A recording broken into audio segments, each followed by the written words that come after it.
Hello children, welcome back to the class. Okay, we are dealing with the chapter sexual reproduction in flowering plants. Under that we are dealing with the subtopic, that is pre-fertilization event. Under pre-fertilization event we discussed about structure of stamen, microsporogenesis, and now we are here the structure of pollen grain. This is what actually a typical pollen grain structure, children. Okay, this structure will be asked for 3 mark, as just I said in the last session, and here I am going to explain you about each and every part, children. Let me go from outside to inside. Okay, first I am going to explain you about the wall layers of the pollen grain, then next I am going to explain you about the cells. Okay, now here, as I said you about the pollen grains are having two wall layers.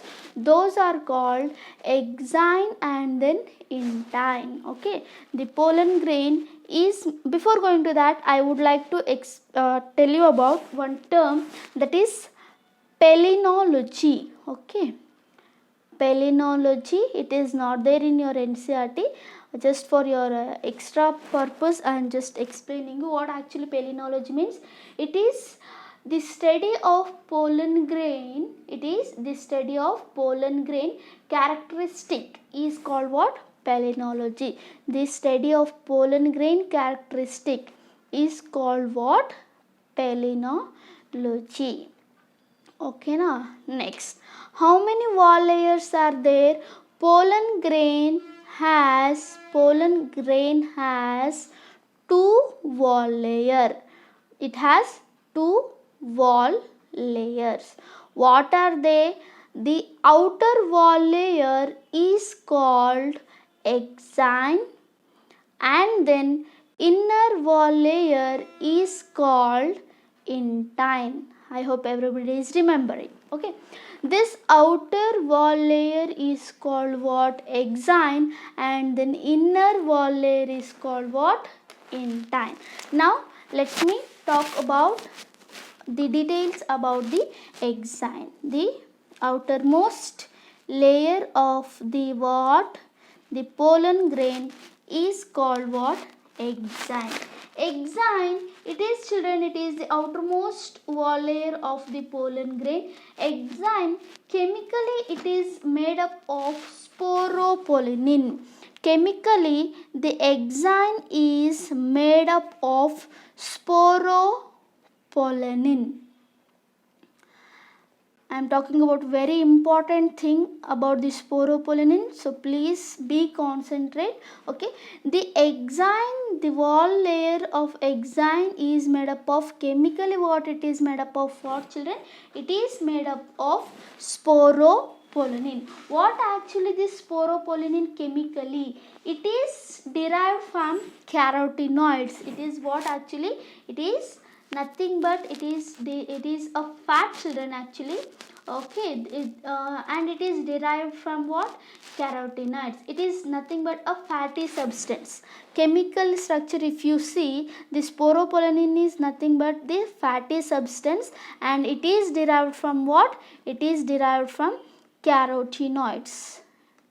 Okay, it is derived from what? Carotenoids. Carotenoids, xanthophylls, these all things you people already learnt in first year. So I think there is no need of explaining much more. Okay, this exine is made up of chemically what it is called sporopollenin. This sporopollenin is known as the very hardest material in the world till today. Means there is no any enzyme, there is no any acid, there is no temperature which is having ability to destroy this chemical. Okay, till date, up to date, there is no enzyme which is noted or else recorded which is having the capacity to destroy the sporopollenin. This hardest chemical, where it is present, children?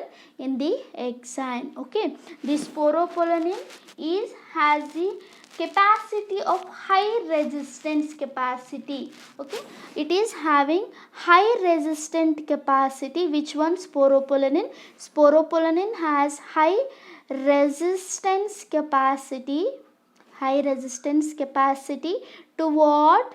High resistance capacity to temperature, humidity, acid, etc. Okay now, and then many of the alkali also, for alkali also it is much more resistant.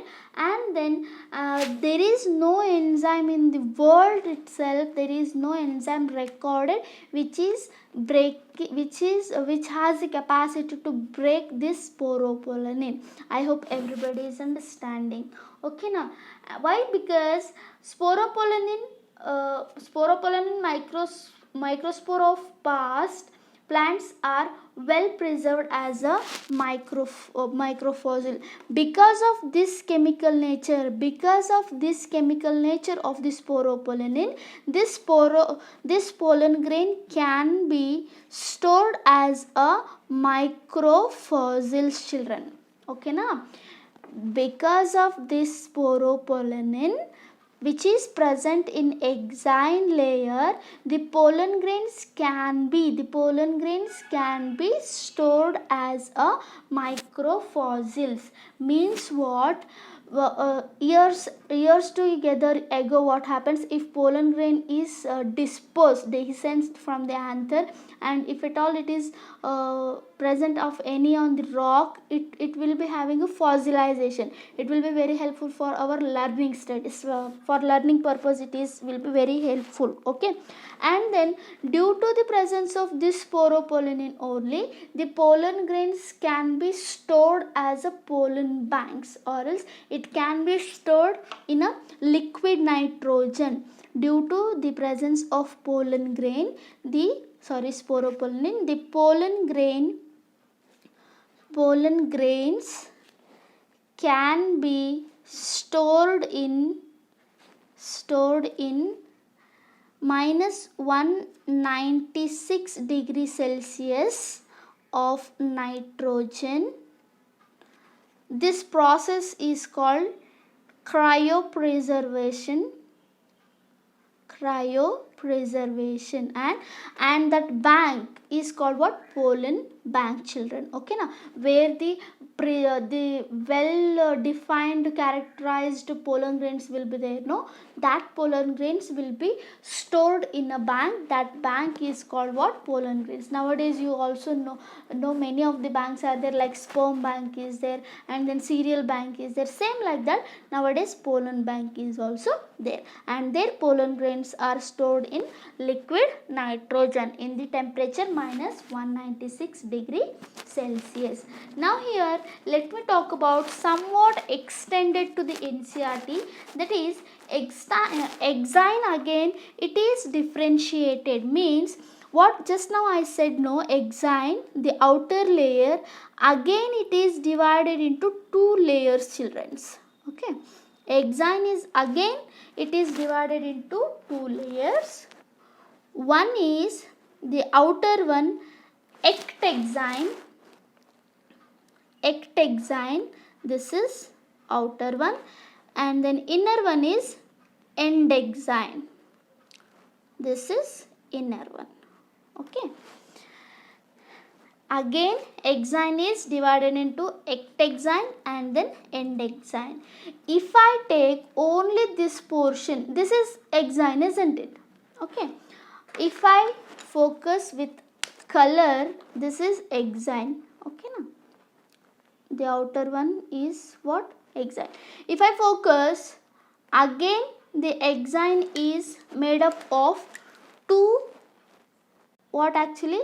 Again the exine is made up of two layers. The outer one is called what? Ectexine, and then inner one is called endexine. Okay, all together these two together is called what? Exine. Why I am going to talk about these two means, see children, due to the ectexine texture. Due to the exine only, the shape of the exine is detected. Means what? The ectexine may be smooth, it may be spiral, it may be wavy, it may be spherical. Means if ectexine is smooth, the surface of the pollen grain will looks like smooth. If it is wavy, then it will just look like wave. Okay na? And then it is having very importance in taxonomy, because based on the texture of ectexine only, you can have the capacity to get what from which actually that plant belongs to, from which family. So I am going to explain about this ectexine. Okay na? Exine is again made up of how many layers? Just now I said exine is made up of ectexine and then endexine. Ectexine is very helpful for what, children? This layer produces many of the designs or else many of the surfaces of the pollen grain. It may be smooth, it may be pitted, it may be reticulate, it may be spiny, it may be wavy. Many of the shapes are there. Okay. Now exine is absent in certain areas. It is very important, children. First I will be writing you, this is for 1 mark. Exine is absent in certain area, okay, areas which are called germ pore. Which are called what? Germ pores. Okay, or else it is also called what? Germ furrow. I will be telling you what actually the difference in germ pore and then germ furrow. Okay, see, if I talk about this structure, here I didn't continuously draw on the exine. Okay now, this area is called what? Germ pore. This one here you can easily find it out. This is what? Germ pore. This is very important part, children. Okay, let me tell you what actually this importance about germ pore. This germ pore, what just now I explained, no? See, this exine is not continuous. Okay, the portion where the exine is absent, those portion are called what? Germ pore. Germ pore is a pore or else hole from where actually the inner material can come out in the form of pollen tube. Are you getting? Yes. Means whatever the material is there inside, that will be coming out as a pollen tube. About that I am going to discuss you later on. Don't worry about that. And then here one more thing about germ pore I would like to tell you about. This germ pore is having a chemical which is very helpful for the compatibility. Compatibility means when this pollen grain is shedded, means dehiscensed. When this pollen grain is dehiscence, means when anthers are ruptured and then this pollen grain is going on, then stick on stigma. If germ pore chemical and then stigma chemical is compatible, means both the chemicals are reacted each other, then only what happens? This pollen grain is accepted and then pollen tube formation will be there and then male gametes are going to be formed. If stigma is going to be not having, if germ pore is not interacting with the stigma, that chemical is not interacting, then what happens? Stigma will be rejected. Then what happens? Fertilization will not occur. Okay, this is what actually I am going to explain you. Germ pore is also helpful in the compatibility. Okay, because of the presence of some chemicals in the germ pore, it is also helpful in the compatibility. Okay, now here depending upon the number of germ pore, depending upon number of germ pore in the pollen grain, the pollen grain is also called as monocolpate, bicolpate and tricolpate. If only one germ pore is there, monocolpate. If 2 are there, bicolpate. If 3 are there, 1, 2, 3, tricolpate. Many of the monocotyledons are showing monocolpate structure, and many of dicotyledons angiosperms are showing tricolpate structure. Okay, now this is all about the exine. Yes, let me just focus on few points. Okay, exine is made up of chemically sporopollenin. Okay, this sporopollenin is a very high resistant chemical which is having the resistant capacity of high temperature, humidity, acid, alkali. Okay, now there is no enzyme in the world which is having the capacity to break this chemical, which is called sporopollenin. What actually the sporopollenin chemically? It is what? Fatty substance which is derived from carotenoids. Okay, now here in some of the angiosperms, what happened, children? This exine will be showing some sticky material. Okay, this exine will showing some sticky material that is called pollen kit.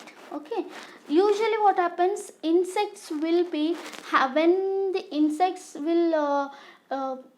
will introduce to flower, no, when they will be landed over the flower, these pollen grains are going to attach to the insects. Okay, why they are going to attach? Because the pollen grains are having pollen kits. Pollen kits are nothing but, pollen kits are the sticky substance. Okay, and due to that sticky substance, the pollen grain is going to be attached. Why it is going to be attached? When insect is going to be shedded from one area to the another area, when it is visited to one flower to the another flower, these pollen grains are going to be shedded over there. Okay, now that is also one of the example, means one of the function of the exine.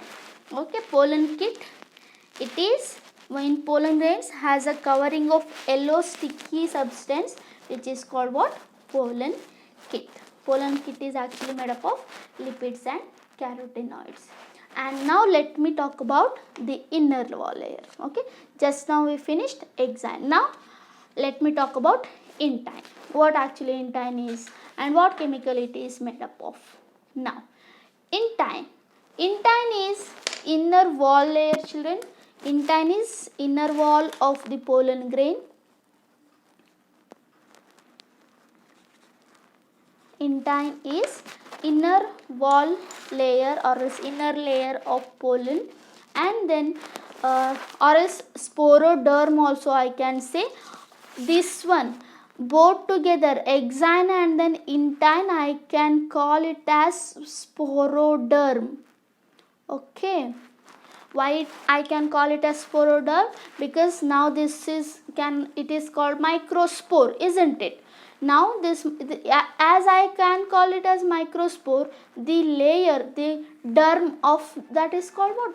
Sporoderm. It is very easy. Okay, now the intine is a inner wall, children. Intine is what? Intine is inner wall, and then chemically intine is made up of two substances which is called pectin and cellulose. Where exine is made up of only one, exine is made up of sporopollenin, but intine is made up of pectin and cellulose, or else it is also called as pectocellulose. In simple words, okay, pectocellulosic substance also I can call. Okay, these are nothing but they are the polysaccharides. They are what? They are the polysaccharides. Where this sporopollenin was what? Fatty substance. This one intine, pectin and then cellulose is what? Polysaccharide. And then what is the function of the intine? Intine function is only protection of the cells. What are the cells? Vegetative cell and then generative cell. Okay, intine is having the function of protection. That function, what actually the function is? It is having only the protection function. Okay, now let us discuss about two two cells of the pollen grain. First one is vegetative cell, another one is generative cell. First I would like to talk about the vegetative cell, children, then we will be discussing about vegetative cell, then we are going to discuss about the generative cell. Vegetative cell is also called as tube cell. I will be explaining why it is also called as tube cell. Everything I am going to explain. Okay. What actually this vegetative cell? Vegetative cell is largest cell of what? Pollen grain. Pollen ಗ್ರೇನಲ್ಲಿ ಯಾವುದು ದೊಡ್ಡ cell ಅಂತ ಕೇಳಿದರೆ ಏನು ಹೇಳಬೇಕು ನೀವು? Vegetative cell ಅಂತ ಹೇಳಬೇಕು. And the vegetative cell has the vegetative cell show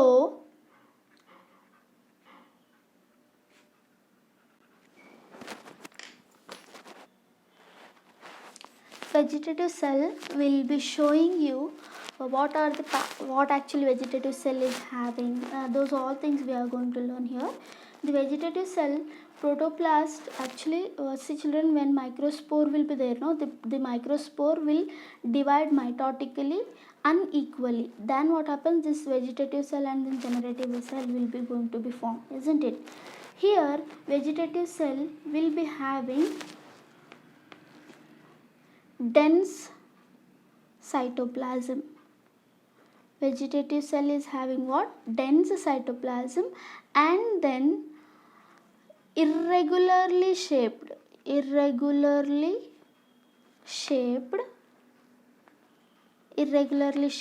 nucleus. Okay, vegetative cell when I am going to discuss here, see, in the vegetative cell, just focus on the vegetative cell. In this vegetative cell, this nucleus is irregularly shaped and then it is having dense cytoplasm, and the vegetative cell is vacuolated. The vegetative cell is vacuolated and then having much more starch material. Here what happens? In vegetative cell, the vegetative cell is made up of vacuolated and then you can see here unsaturated starch will be present. Starch granules you can be seen in the vegetative cell. Okay, the main thing what you should be remember here means, in the pollen grain, which is the largest cell, children, the vegetative cell is the largest one. And then here when we talk about the vegetative cell, this is why it is called as tube cell means, when vegetative cell help in the formation of pollen tube, means when this pollen grain is going to be attached on the stigma, what did I say? This all material is come out as in the form of pollen tube, isn't it? If I draw a structure, means from the germ pore what happens? Overall thing will come out in the form of what? Tube like form. Okay, this one can call as what? Pollen tube. Okay, why the vegetative cell itself called as pollen tube? Because this vegetative cell is going to be help in the formation of pollen tube. That's what this is also called what? Vegetative cell or else the tube cell. One more thing, why it is called vegetative cell? Tube cell, why it is called? Because it is forming pollen tube. Why it is called vegetative? See, if any cells are not involving in fertility, those are called what? Vegetative. Means in the part in plant part, if I say stem, leaf, roots, these are called what? Vegetative parts. Why? Because they are not involving in reproduction. But flower is called what? Fertile part or else reproductive part. Same like that here. Yes, of course, there is necessary of vegetative cell. I am not telling that there is no necessary, but it is not directly involving in what? The fertilization. That's what it is called vegetative cell. Then next, let us discuss about generative cell. After vegetative cell, children, second one is generative cell, and this is our main target. See, where the generative cell will be somewhat spherical in shape. The generative cell will be spherical in shape, and then it is embedded in the cytoplasm of vegetative cell. Embedded means ಮುಳುಗೋದು. ಈ cell ಈ ದೊಡ್ಡ ಸೆಲ್ಲಲ್ಲಿ ಮುಳುಗೋಗಿರುತ್ತೆ. ಓಕೆನಾ? Generative cell, the shape of the cell will be spherical or oval. Okay, and then the generative cell embedded, where they are embedded in the cytoplasm of what, children? Of vegetative cell. In the vegetative cell's cytoplasm, this generative cell is what? It is embedded. Okay, now here what happens, this generative cell only divides. See, what is actually this vegetative cell function? It is first one, nutritive. It is providing nutrition to what? Generative cell. Now what is the function of generative cell? This generative cell, after division, which division? Mitosis, will be giving you two male gametes. Will be giving you what? Two male gametes. Means now in the pre-fertilization events, when we are talking about male reproductive part, we should need in male gametes. Okay, means finally we got the two male gametes. You may ask, why only two? Why not one? One male gamete is enough. No, why two? That for that question I am going to explain you in the fertilization process. Don't worry about that. But after division, the generative cell is going to give how many male gametes? Two male gametes. Keep in mind. Okay, now just please focus here, children. Okay, see, this is what actually pollen grain is.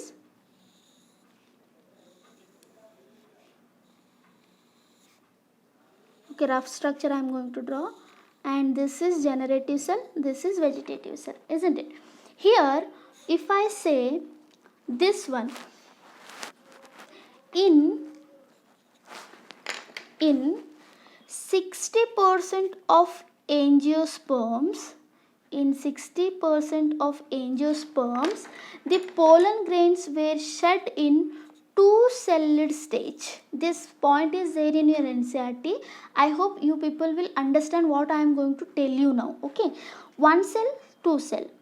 In angiosperms, whatever the angiosperms are there, in those angiosperms, 60% of angiosperms shed the pollen grain in two-celled stage. Means what? The anther is going to be mature, and then dehiscence. Dehiscence means after the maturation of the anther, whatever the pollen grains are going to form, no, those are just come outside. That coming out is called what? With the help of stomium, in the line of dehiscence, stomium will be ruptured. Okay, now then next what happens? All the pollen grain will be exposed to the air. In 60% of angiosperm, there will be two-celled stage dehiscence. Okay, now next, when in some of remaining 40% angiosperm, what happens? Before dehiscence only, this generative cell is there, no? That then generative cell will be divided to form two male gametes. These are two male gametes, children. Okay, now this will be vegetative nucleus. Okay, now one cell, two cell, three cell. So this is called three-celled stage. In 40% of angiosperms, the dehiscence of pollen grain occurs at three-celled stage. How come this three cell will form? When this generative cell will undergo maturation, due to mitosis what happens, this cell is going to be divide. Okay, I hope everybody is understanding. In 60% of angiosperms, two-celled stage will be having, the pollen grains will be dispersed in two-celled stage. Remaining 40%, most probably remaining 40% angiosperms dispersed in three-celled stage. No doubt, even though it is dispersed, even though it is dehiscence in two-celled, next it should undergo three-celled only after the formation of pollen tube formation, no doubt in that. But in your NCERT, he gave one line that in 60% of angiosperms, they dehiscence in two-celled stage. In 40% of angiosperms, they dehiscence in three-celled stage. Now, I would like to tell you one more very important thing. The two-celled stage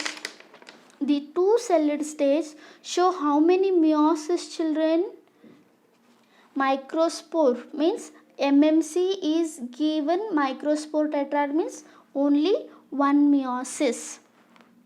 Okay, from microspore the pollen grain is formed, two cells means how many mitosis? One mitosis. But whereas in three-celled stage, meiosis is same, where MMC is going to form the microspore tetrad, but the how many mitosis takes place? First mitosis to form two-celled stage.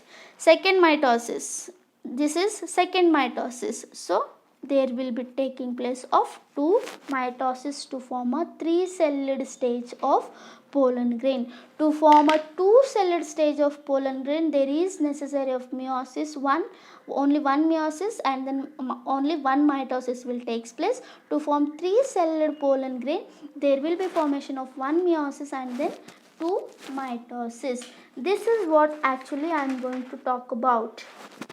Okay, this is all what actually we discussed. And then keep in mind always the what is the ploidy of the pollen grain. If anybody asks, the ploidy of all the cells of the pollen grain will be purely haploid.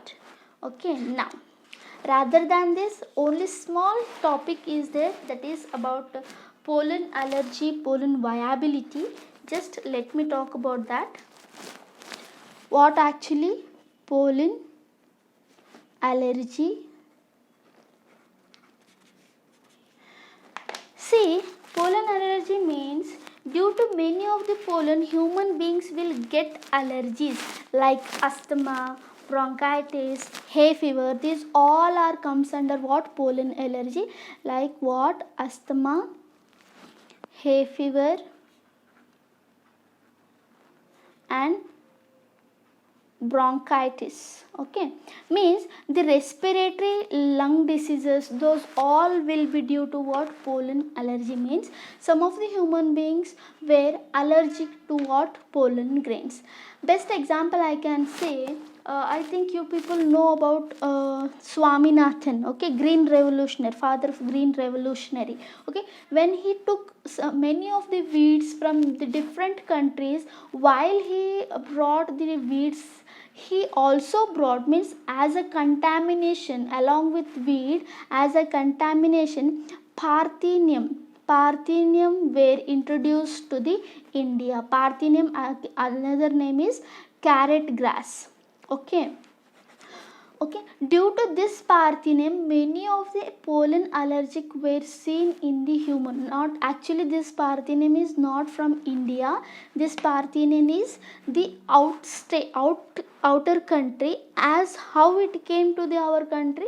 It came as a contaminated weedicide. Okay, along with the weed, when it is traveled, means when weeds were imported from the other countries. During that what happens, this Parthenium is also came. Due to the release of these pollens, many of the humans are undergoing asthma, hay fever, and then bronchitis.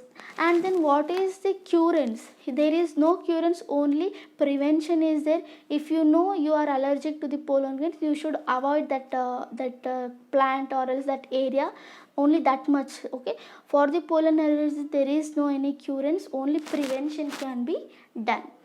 Next is about pollen viability. Okay, pollen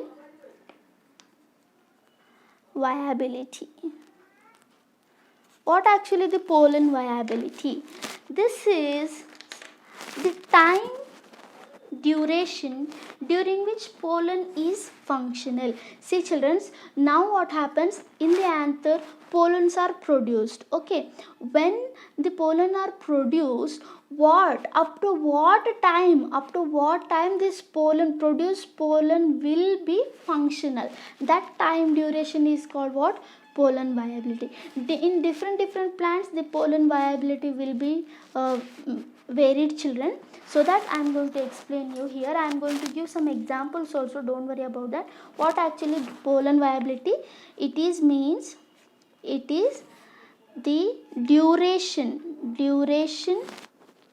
It is duration during which the pollen grain is functional. Pollen grain is what? Functional. After this pollen time, what happens? The pollen grain will be non-functional. Okay, best example I can give you, rice. Okay, rice, wheat, these plants pollen viability is 30 minutes. Okay, means just imagine if rice field is there. Okay, rice plant is grown up and then it is flowered. When anther is matured, all the pollen grains were what? Dehiscence. If that pollen grain doesn't involve with stigma within 30 minutes, means what happens? That pollen grain will be lost capacity to function. Within 30 minutes after dehiscence only it will be having the functional capacity.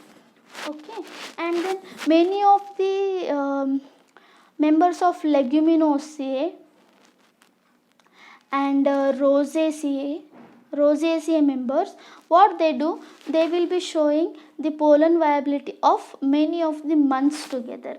Many months together they are showing the pollen viability. Next, rather than this, I am going to talk about pollen food products. Pollen food products. As I said, the vegetative cell is made up of starch, carbohydrate, and then many of the unsaturated material. Many of the pollen grains possess abundant nutrition. Many of the pollens possess abundant nutrition, including proteins, carbohydrates, unsaturated fats. Due to that, what happens? They are being used as a food supplement in the form of tablets and then syrups. Due to having more nutrition, more protein, carbohydrates, and then fats, these pollen grains are used as what? Used as tablets and syrups, childrens. Okay, now to whom they are going to use? These pollen tablets are consumed by the race horses and athletes. Race horses and athletes were consumed tablets and then syrup.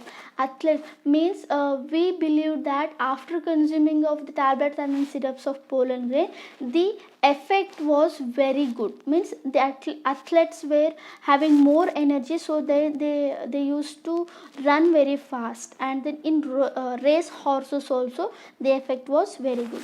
Let me tell you chemical composition of the pollen grain, then you will be coming to know what actually the percentage of carbohydrate will be. Chemical composition, this is not there for your syllabus, just to know you. Okay, what is actually chemical composition? First one, carbohydrate.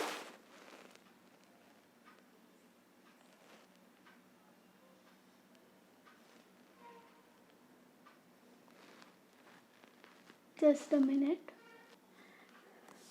Carbohydrate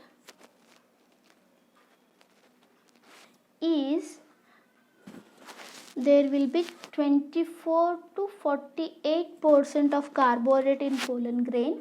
When we talk about protein, there will be 7 to 26%. When we talk about fats, 0.9 to 14.15%. And about ash there will be 0.9 to 5%. And then water content, there will be 7 to 16%. Okay, this is what actually the chemical composition of pollen grain. Okay, now this is what actually I wanted to discuss with you, children.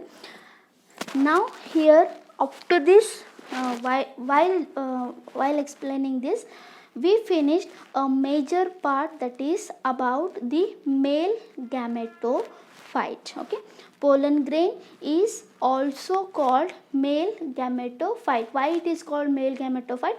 Because it is carrying the male gamete. Why it is carrying male gamete? Because the male gametes are non-motile. Okay, about that you are going to learn in fertilization events. Okay, don't worry about that. I hope everybody is clear in today's session. This is all about the pollen grain structure. Okay, now thank you, children.